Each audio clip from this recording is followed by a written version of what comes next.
suatu sekolah. Itu adalah suatu kumpulan dari ilmuwan-ilmuwan terkemuka Indonesia, sebagaimana adanya akademi-akademi ilmu pengetahuan di semua negara-negara yang maju. Jadi akademi ilmu pengetahuan itu adalah suatu perangkat budaya suatu bangsa. Akademi Ilmu Pengetahuan Indonesia itu didirikan dengan Undang-Undang Republik Indonesia tahun 1990. Jadi tepat 25 tahun yang lalu. Sekarang ini adalah tahun kita merayakan 25 tahun HIP. Didirikan sebagai badan yang mandiri dan non-structural in nature, bukan bagian dari pemerintah dan tidak di bawah pemerintah. Itu dinyatakan di butir keempat dari undang-undang pendiriannya. Dan tujuan daripada IP adalah untuk mengumpulkan untuk ilmuwan-ilmuwan paling terkemuka di Indonesia untuk memberikan opini, suggestion, dan advice atas inisiatif sendiri ataupun atas permintaan kepada pemerintah dan masyarakat secara luas.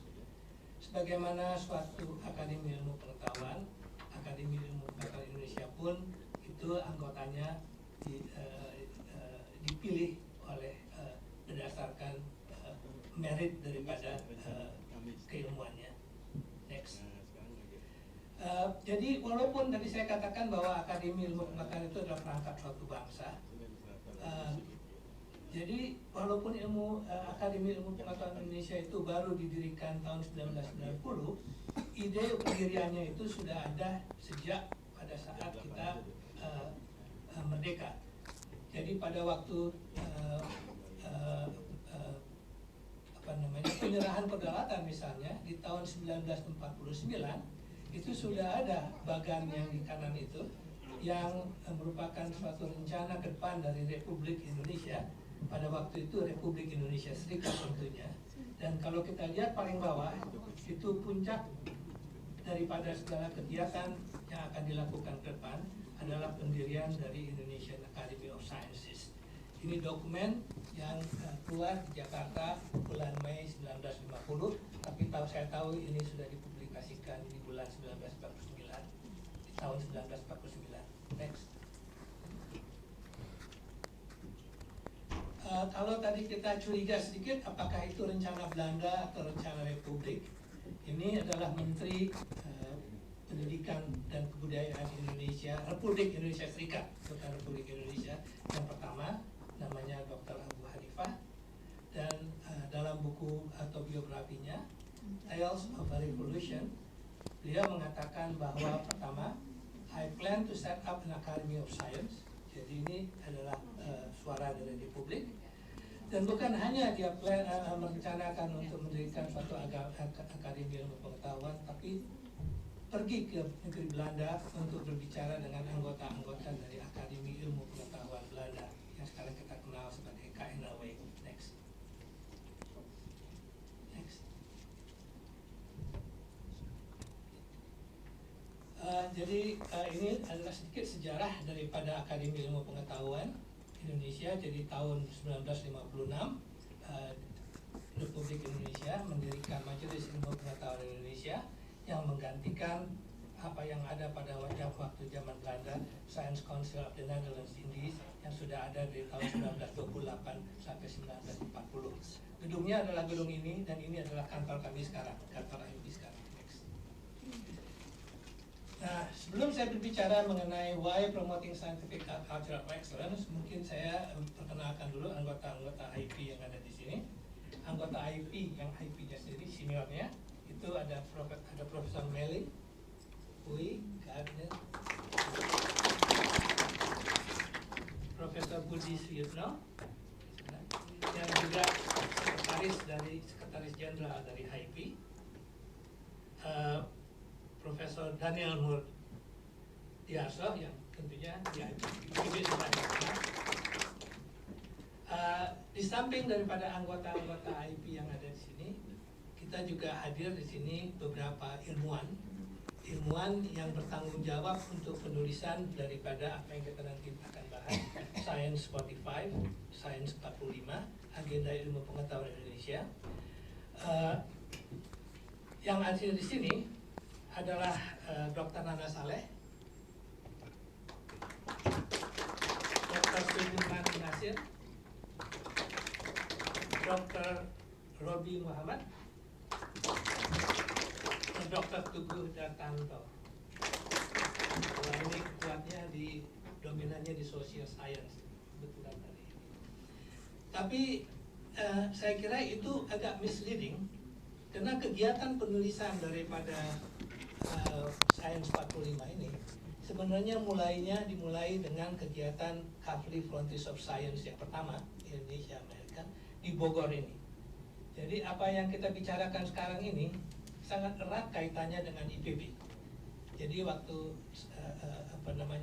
Indonesian American Kavli Frontiers of Science yang pertama itu dibuka di Bogor ini, rektor dari IPB hadir dan kehadiran IPB pada itu sangat-sangat dominan. Saya lihat ada beberapa muka di sini yang ikut pada waktu Kavli Frontiers yang yang dulu kita buka bersama-sama. Jadi kalau kita di samping itu, saya kira kita nggak boleh lupa yang ini orang-orang yang di belakangnya ini, yang mendukung mereka itu adalah Uswatul Khabirat,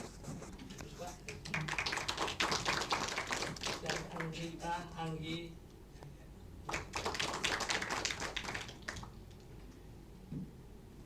Jadi kalau kita berbicara mengenai Indonesia 2045, kalau dari segi IP itu sangat penting bahwa kita itu, apa yang kami katakan mungkin tidak benar seluruhnya, adalah hilangnya scientific culture of excellence di Indonesia ini pada umumnya.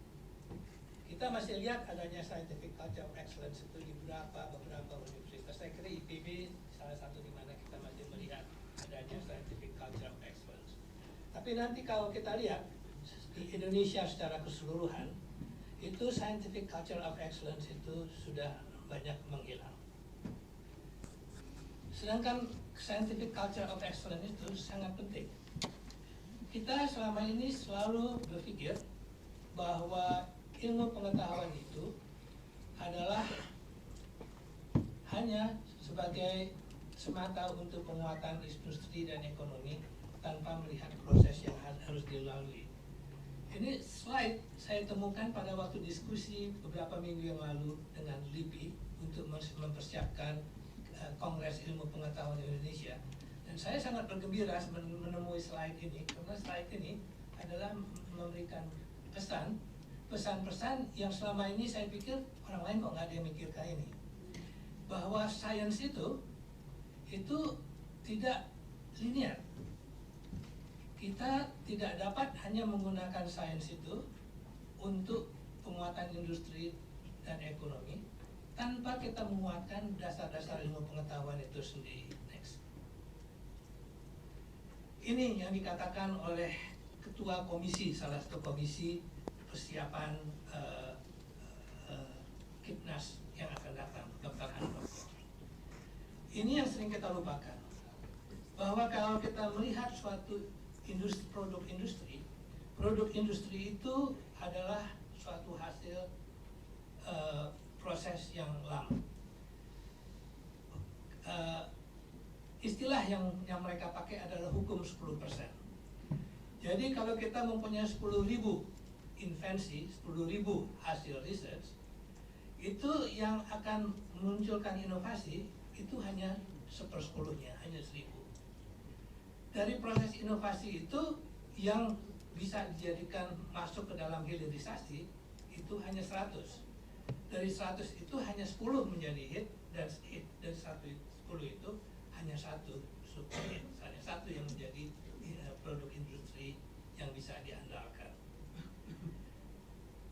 Dan kemampuan kita untuk dari 10.000, 1.000, 100, 10, dan 1 itu sangat ditentukan oleh efek tetesan, kalau menurut mereka ini, dari kemampuan kita yang lahir justru dari penelitian-penelitian yang fundamental.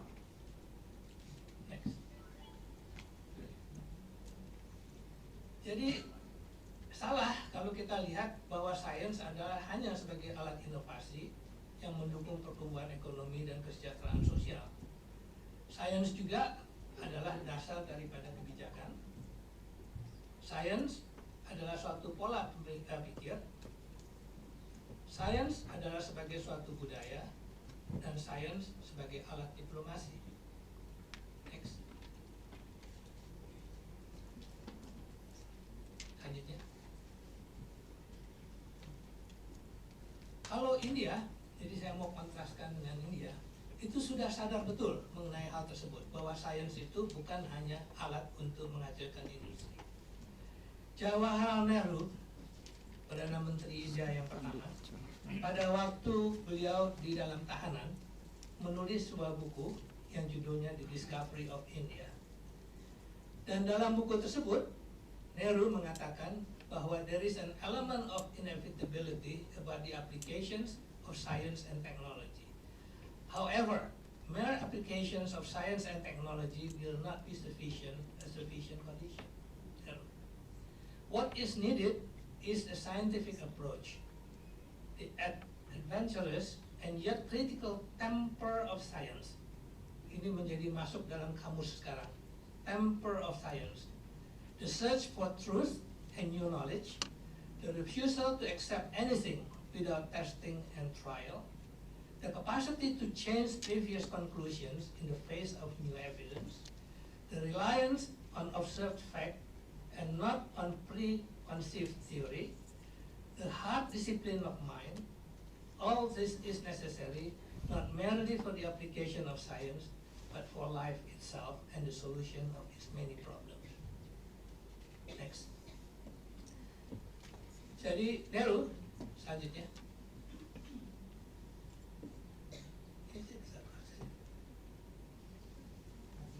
Lanjut. Ya.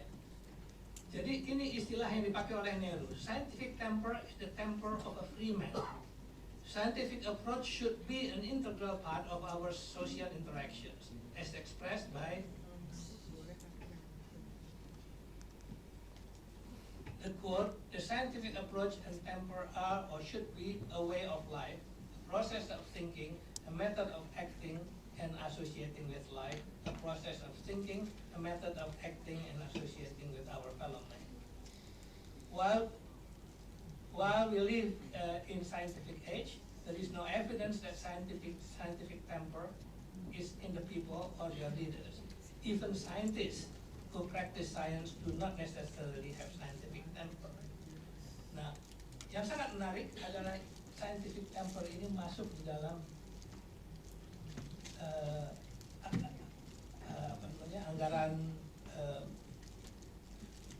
masuk dalam undang-undang dasar daripada India. Ini adalah bagian daripada undang-undang dasar India. Kalau kita ingin mencetak manusia berpancasila, mereka ingin mencetak manusia India yang mempunyai scientific temper. Keren. Nah, masalahnya untuk kita di Indonesia ini adalah bahwa kita ini sangat sedikit coba next. Okay, ya. Jadi ini kayaknya slide saya ini out of order, tapi oke. Jadi saya hari ini adalah mengantar beberapa ilmuwan-ilmuwan muda kita, ilmuwan-ilmuwan muda yang terkumpul dari Afri Frontiers of Science.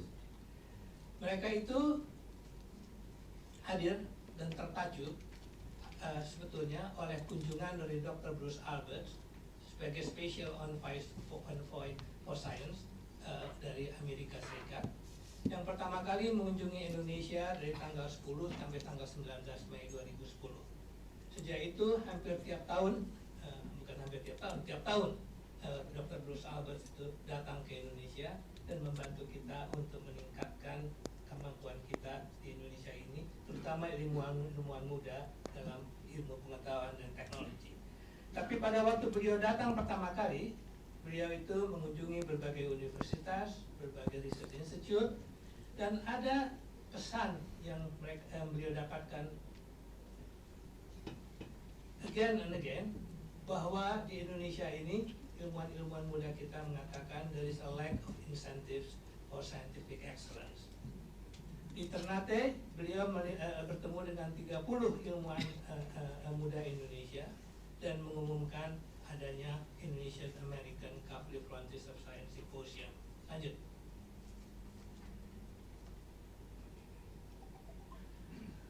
Dan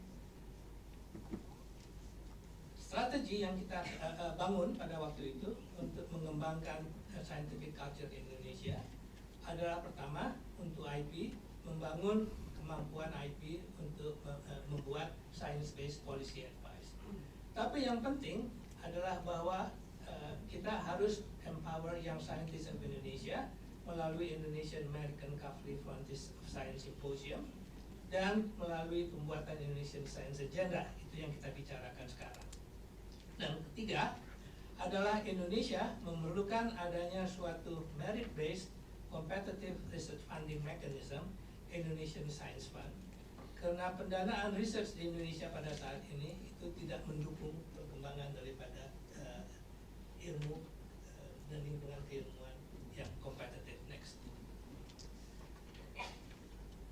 Padahal scientific culture of excellence itu esensial untuk masa depan Indonesia, walaupun memerlukan komitmen yang jangka panjang. Lanjut. Kenapa? Karena Indonesia itu tidak menghasilkan ilmu pengetahuan sebagaimana harusnya. Ini kalau kita lihat jumlah published paper dari Indonesia itu yang merah, itu per GDP itu kita lihat bahwa Indonesia itu adalah salah satu yang paling rendah di dunia ini. Nah, kita kadang-kadang berkilah, tentu kita paling rendah dalam menghasilkan ilmu pengetahuan, karena kita Indonesia itu berfokus kepada penelitian-penelitian yang sifatnya adalah applied, sifatnya adalah langsung, karena itu yang dibutuhkan Indonesia. Tapi kalau kita lihat jumlah paten yang dihasilkan di Indonesia, kita lihat bahwa Indonesia juga adalah salah satu yang paling rendah di dunia ini. Taiwan. Kita dibanding Cina, kita hanya sedikit lebih baik daripada Filipina. Malahan kita dikejar sekarang oleh Filipina, dan dibanding Thailand, dibanding Malaysia, kita jauh ketinggalan. Next. So, apa yang kita harus bangun di sini adalah suatu merit-based academic system yang berbasis pada scientific culture of excellence. Next.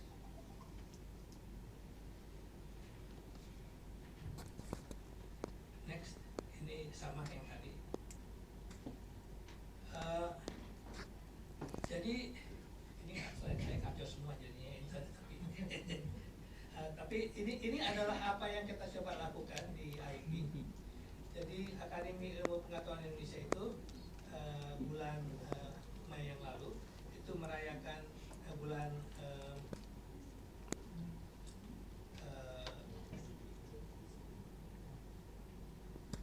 Mei yang lalu itu merayakan ulang tahunnya yang ke-25. Itu suatu perayaan yang lamanya 6 bulan. Dan pada kesempatan itu IP meluncurkan apa yang dinamakan Indonesian Science Fund, dan kemudian juga meluncurkan suatu buku yang dihasilkan oleh ilmuwan-ilmuwan muda Indonesia yang kita namakan adalah Science 45, dan itu yang akan kita bahas hari ini. Yang di atas itu adalah anggota-anggota IP sebagian yang masih ada pada waktu itu, acaranya di rumah Pak Habibie di Jakarta. Next. Jadi hari ini kita di Institut Pertanian Bogor tanggal 5 Oktober 2015 itu mencoba untuk membahas